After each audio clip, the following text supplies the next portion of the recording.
Hey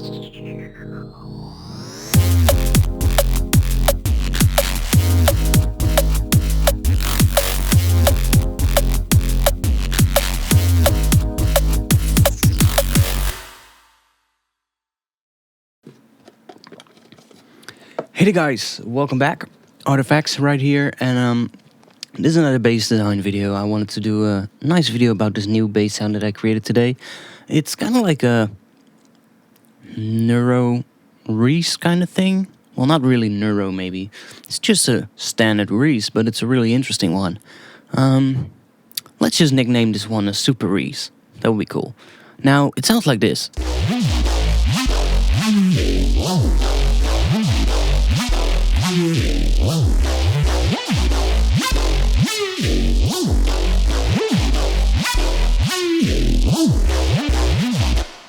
So that's quite interesting. Now, let's get to it. I'm going to show you how I made this. Let me turn off all the stuff that we don't need. Turn that off.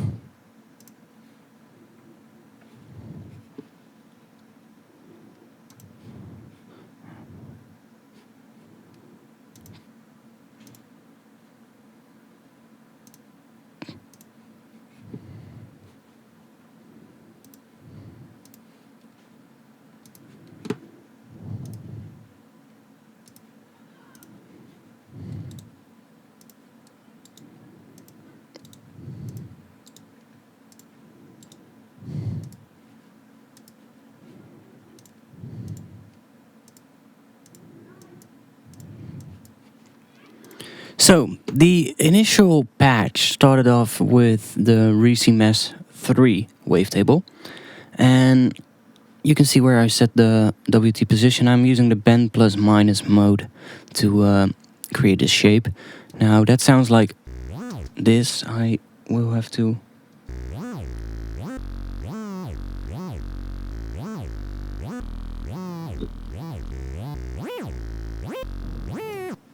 I am gonna add that compressor right here. It's just adding a whole bunch of compression to the actual track. I'm gonna explain this routing in a minute, but basically this adds quite some compression. So that means you should be able to hear this a little bit better. I'm doing even more compression on the master track, so let's add that one as well.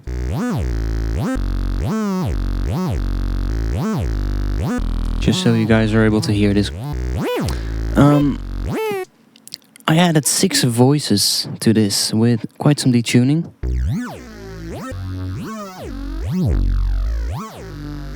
And this one, the random phase is on 0, so it's actually re-triggering every time a note is played. I laid that with a saw wave, also 6 voices, same amount of detuning. Except I'm using the asymmetrical warping mode, and what that does, it's actually creating this weird, sort of like crooked saw kind of wave. It's pretty interesting. And this really adds a lot more movement to the sound. Now this one has a random phase, so the Reese is actually just giving it the main static kind of sound every time a note is being played, but this one gives it a lot more random kindness, which is the phases are just being random now, and that's pretty cool. Sounds pretty nice. Then I added a filter, and well, before I'm gonna add the filter, I'm going to show you what I did with the LFOs. So LFO 1 is being sent to the warp and the WT position on the first LFO, which is doing really minor things, I guess. It's not much. The LFO number 2 is also going to the WT position on the first oscillator. LFO 3 is also going to the warping mode and the WT position. LFO 4 is not. So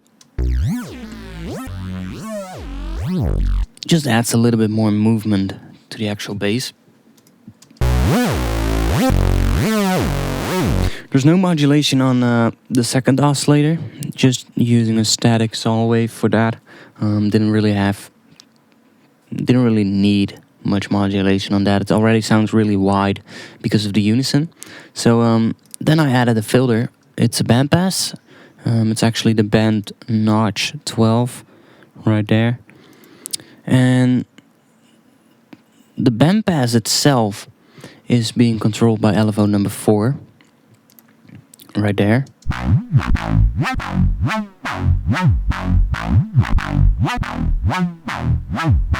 Already sounds quite interesting. Now I have this particular knob set right here. This is the notch, so if I move that around we'll see the notch moving. But what I wanted to do is I wanted that to actually be set depending on what note I play. So if I play a higher note, I wanted the notch to be on a higher position as well. So I did that by assigning the note value to the frequency, to the notch. So and the range is 100%, so I actually just did that. Attached it to here, gave it a full 100% range, and then I just brought that up to about there, I think.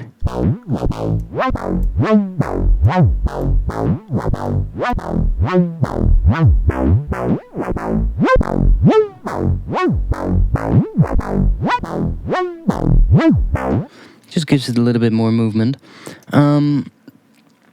We also have LFO number 1 controlling the notch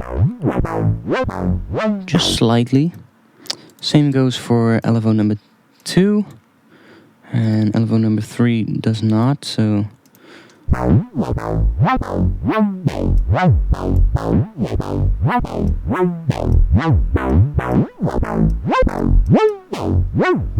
sounds quite interesting. Then for all the effects, there's quite some effects going on.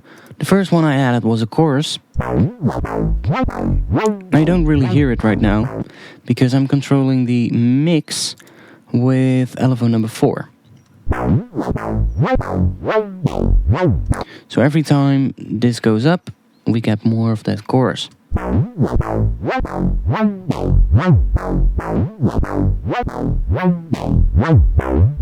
Then I added the distortion on the O2, using the filter on pre, doing that. Quite a high resonance on the filter and using a high pass. LFO 4 is controlling the amount of distortion. So that's with just the filter and the distortion. Now I decided to modulate the drive. And I also decided to modulate the mix. So if I turn it on, sorry.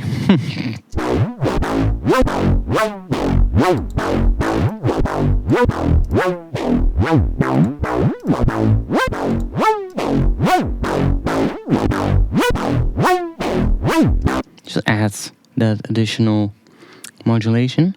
Then I added the compressor on the multiband setting. You can see what I've done. You can see all the settings. Really brings the volume back up. Then I decided to add another notch filter, this time a notch 24. And this one doesn't has any modulation on it, it's just set to a static position.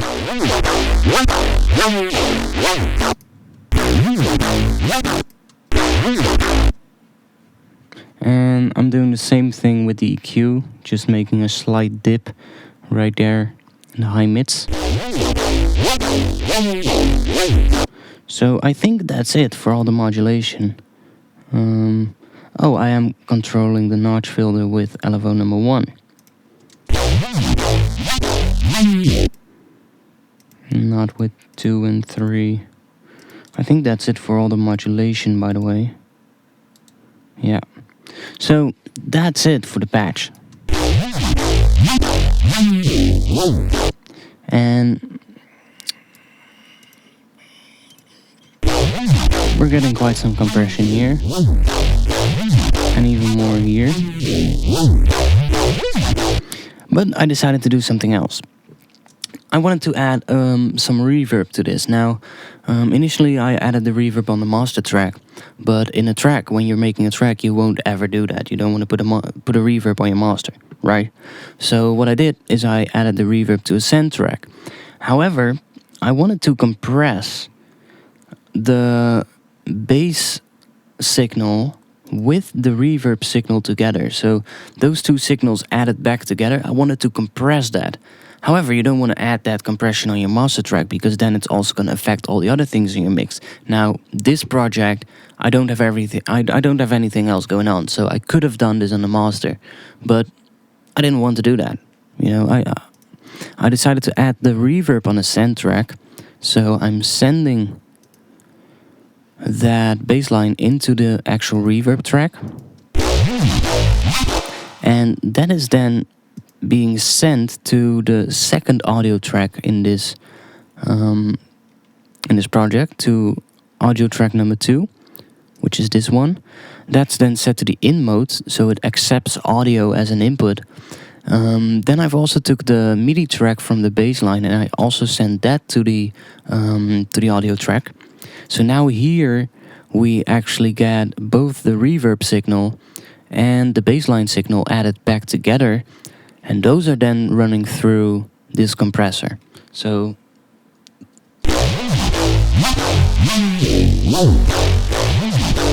now I'm actually compressing both the reverb and the bassline together, really gluing them together, tying them together, really making it sound like one sound.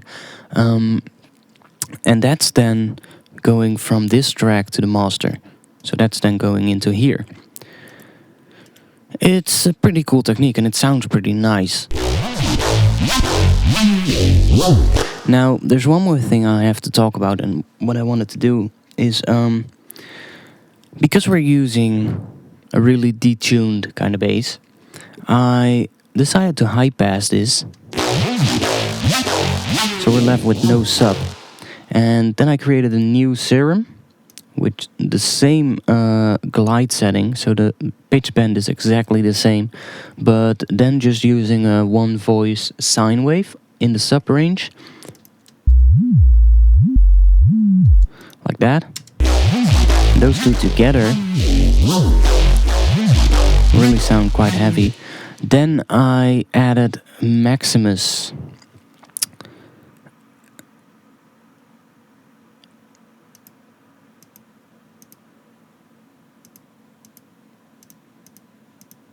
which really brings all the volumes up, all the levels up. First,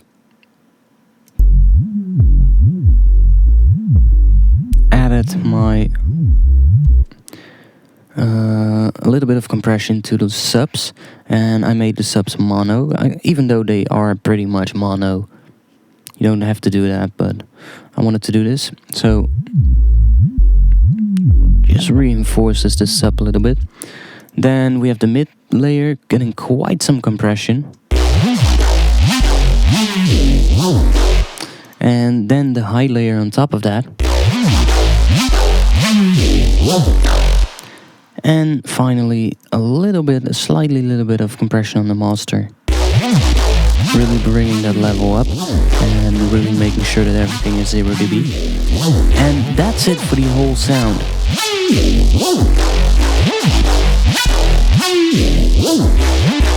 Now, there's one other thing I want to show.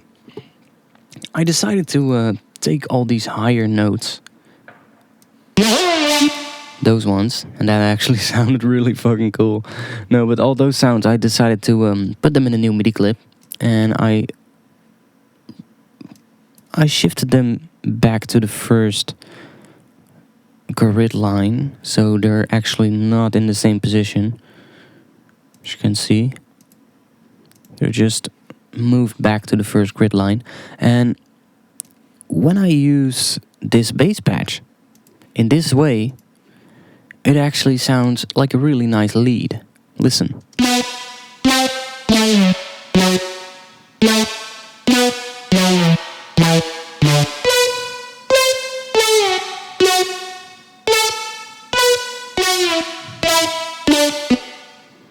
quite a cool lead.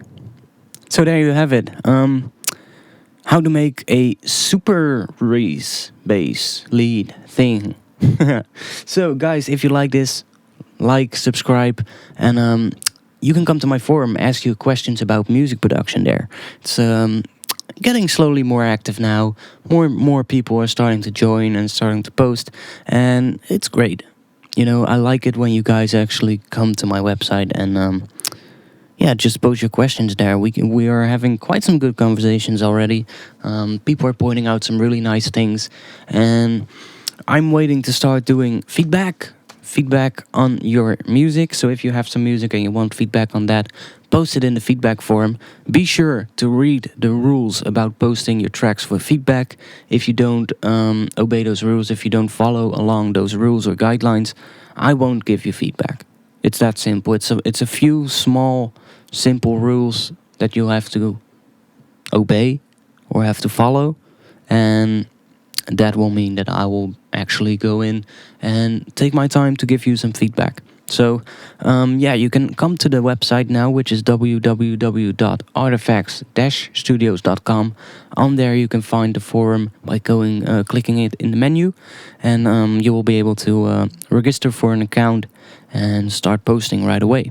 So that's pretty cool, and I hope to see you back soon. Peace.